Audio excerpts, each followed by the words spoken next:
An early memory would be kindergarten, and my kindergarten teacher, Miss Johnson. I used to sit next to her while she would teach the class, and I would play with her arms. She had these big jiggly arms, and she was, I really loved Miss Johnson. And she would let me play with her arms while she would talk to the class. That's my early memory. I remember my brother fell asleep on a couch, and I poured a half a bottle of hot sauce down his mouth. That's my earliest memory. I was about 2 or 3, and I still remember it because he reminds me a lot. But I remember when I did it. I think earliest memories that brings about a fondness of when I grew up, just hanging outside with the neighborhood kids, playing ball, man, and chasing girls and all that, fun stuff, man, and being reprimanded by not just your mom, but by neighbors, Mom asking you to knock on the door, go ask Miss Eunice for some sugar, those types of family and community that it's very hard to find in today's time. The earliest memory that I had was, believe it or not, it was pretty traumatic. I remember choking on a mint. And I remember grasping for air, and just sort of feeling like I'm fading out. And it's sort of ironic that I've become a trumpet player because you need air in order to play. And because that was my first memory, playing is sort of like that grasp for air now. I have this thing with my family, with my friends who knew my dad or know my dad, where anytime there's a performer, a singer, a dancer that he really responds to, he always says, "Oh, she's bad." And I was just laughing. My dad was diagnosed with Alzheimer's in 2000 was when I found out. So, and I started dancing in 94, 95 school year. So, and the professional stuff, of course, then happens years later. So I think when he saw that I was committed to dancing, because I played cello, I did all these different things for years, but would quit and do something else. I think when he saw that I really had a longer lasting passion for dance, I think that is what got him excited. When you get in school, when you start going through that process of manhood, you want a sense of independence. And Dad,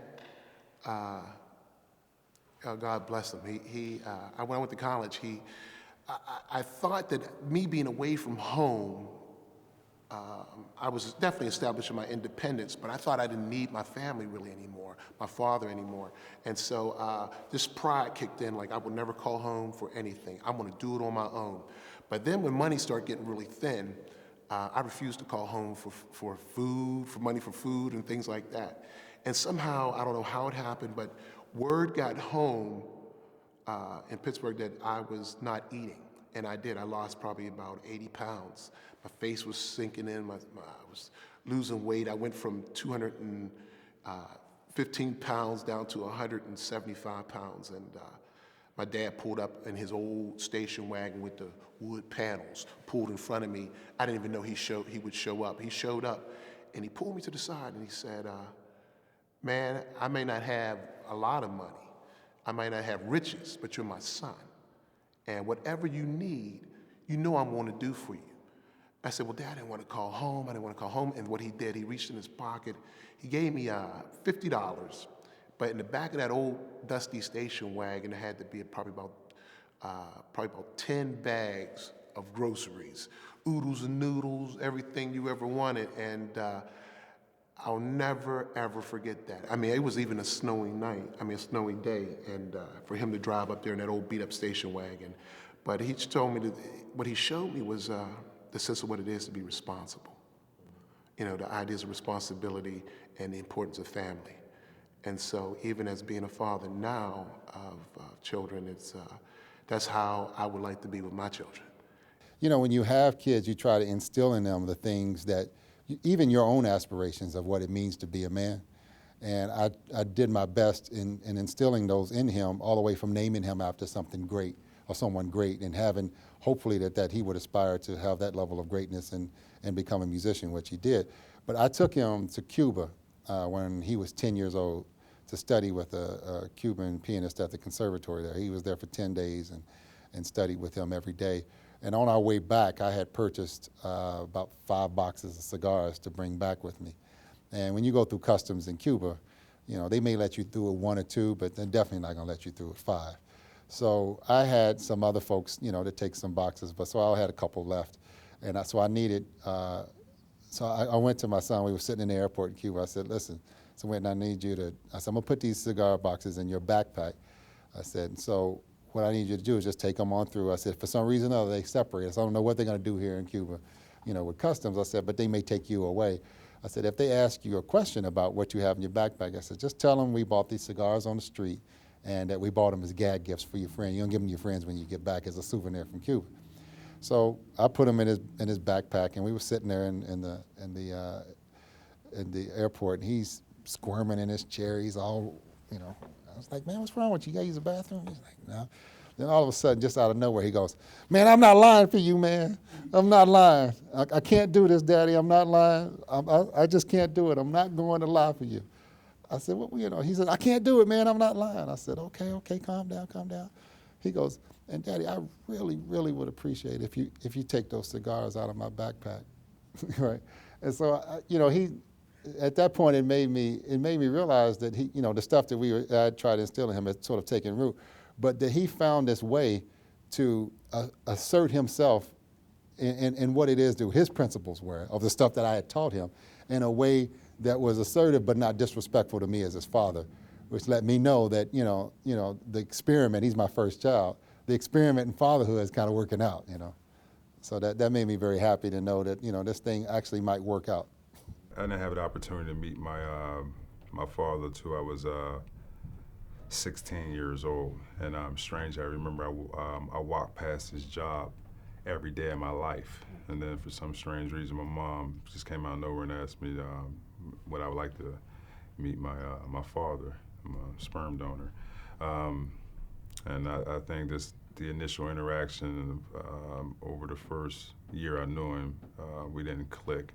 And subconsciously, I probably didn't acknowledge it, but it definitely caused me pain because he wasn't what I thought he should have been. Years later, I had the opportunity to, on his deathbed, to ask him why wasn't he a father, and I passed up that opportunity until this day. That's the only regret I have in my life. So it still subconsciously causes me pain because I never got some questions answered that I needed answered. I didn't know my father.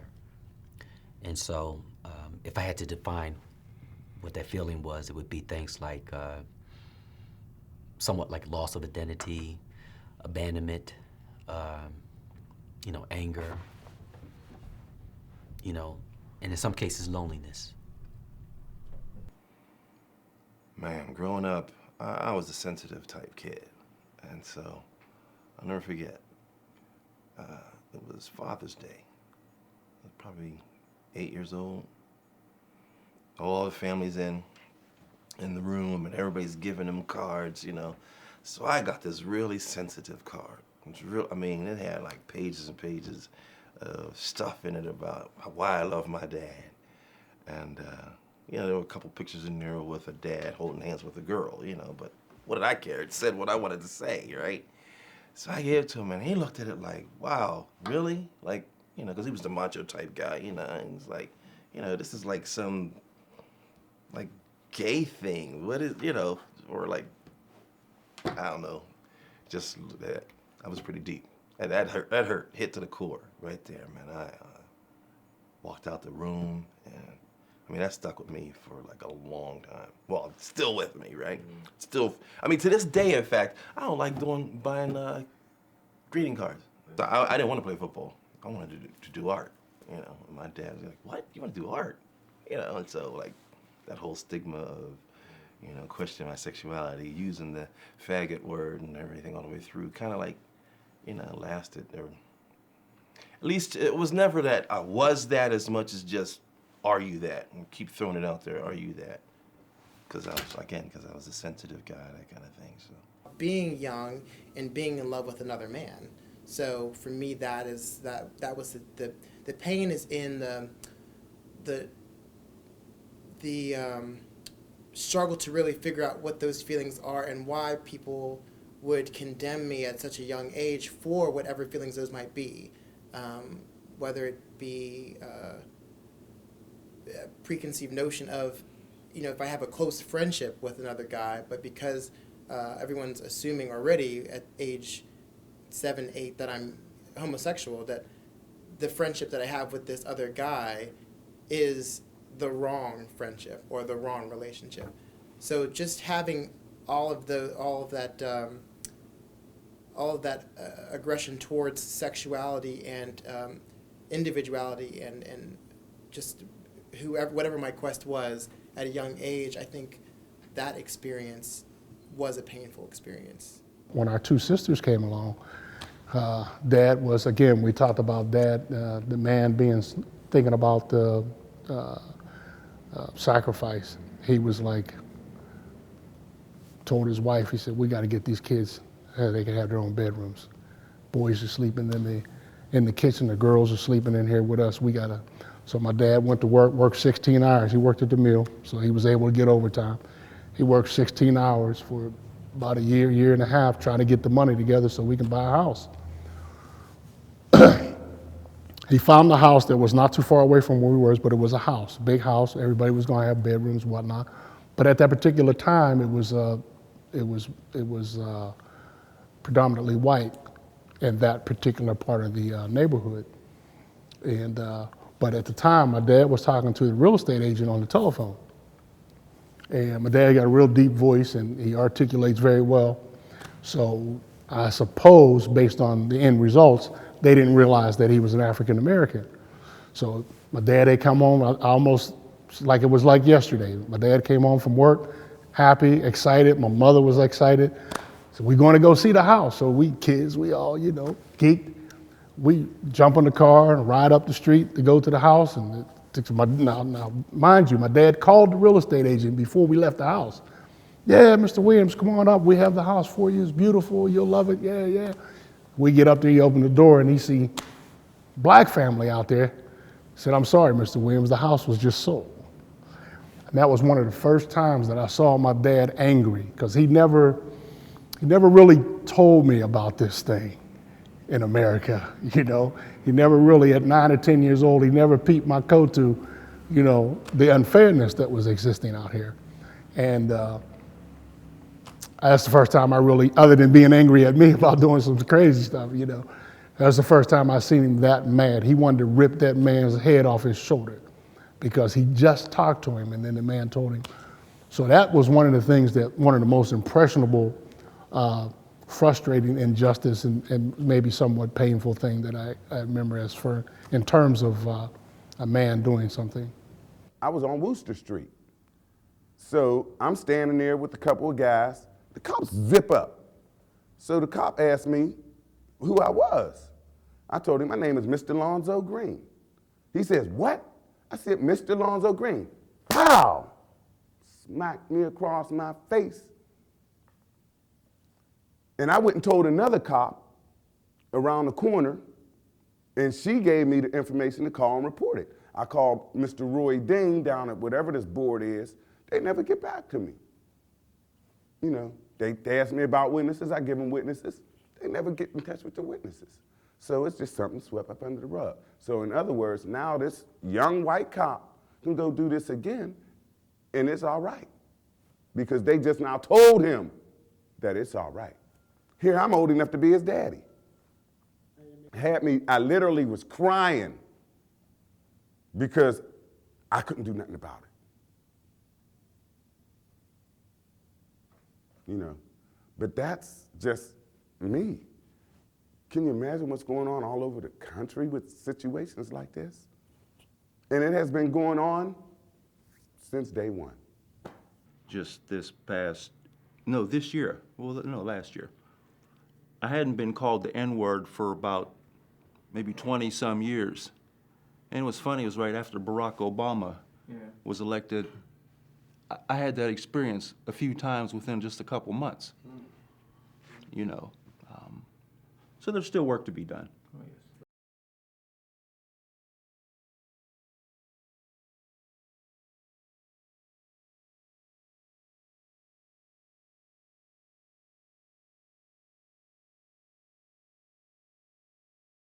I remember when I was young and I was growing up in the South Bronx, I had very low self-esteem because I was dark-skinned.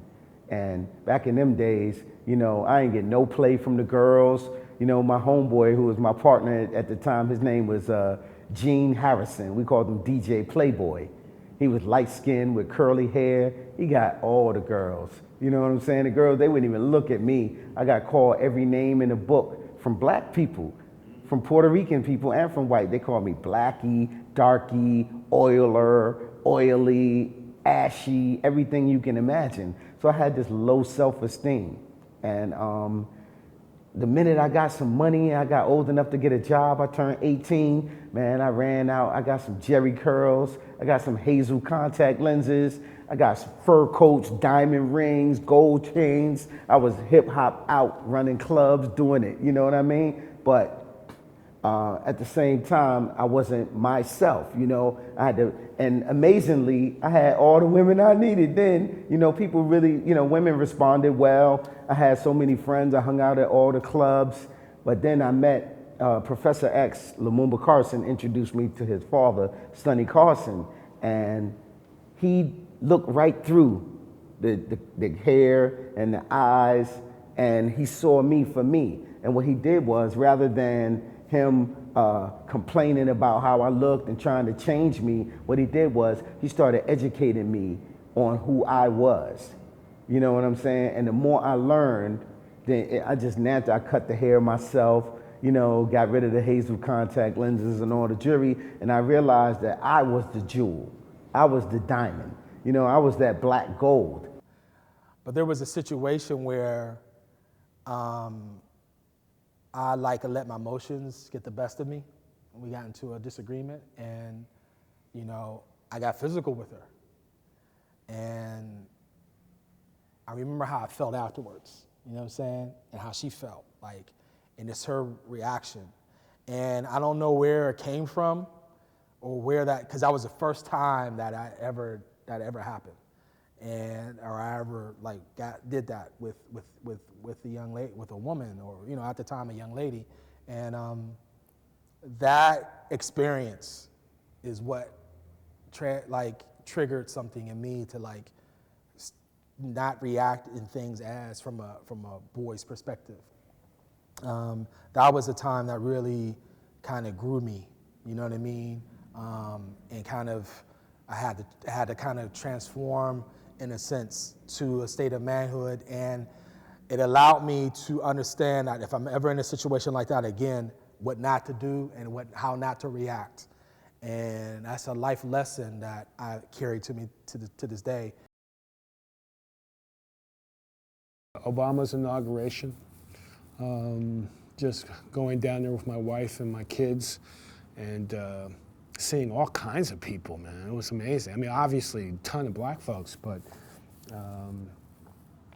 the significance of that for so many people, both black, white, brown, whatever color you want to, you know, we don't talk about it a lot because of politics. You know, I think of like my mother and my aunts, and they never thought they would ever see that day. I was in the 10th grade, no older than the 10th grade, no younger than the 9th. And like I said, I was a late bloomer, so I was still a silly guy. I liked to play a lot, you know. And I went to the novelty store and brought one of them fake throw-up things. And you know, we was at school, man, and it's silly because I was at school. It was late because I was already in detention, you know. So I come out of detention after I finally got set free. I'm walking down the hall with me and my boy, and the girls are coming down. A couple of girls coming down. So I threw the thing out there, and when they saw it, they started screaming. And you know, we silly, we laugh. Teacher comes out. He sees it, and he's not a teacher of mine. He's a teacher for the seniors and whatnot. But he snatches me up, asked me, "Was that mine?" I told him, "Yeah, it's mine." He took it away from me, and then he said, "I don't want you to do this anymore." And I said, "Okay, all right." He said, "What?" I said, "Okay." He said, "What?" I said, "Yeah." He said, "What?" I said, "Yes." He said, "What?" then it finally got to me what he was trying to get me to say. And I said, looky here. And this was beautiful, man, because my father had just talked to me the day before and was telling me about respecting people. And he said, look, you are going to say yes, sir, yes, ma'am, no, sir, no, ma'am, to elders in the community, to your mother, your father, and your aunts and uncles, grandmother. He said, but to anybody else out there, yes, it's satisfactory. You don't have to say yes, ma'am, no, sir, to nobody outside this family. And I was like, it's cool. And so when the white teacher tried to get me to say yes, sir, to him, I said, it's not happening, man. I said, as a matter of fact, my dad just told me, you are not part of the family. The yes is all you get. Deal with it. You know what I mean? And it was important for me because Dad said it was okay.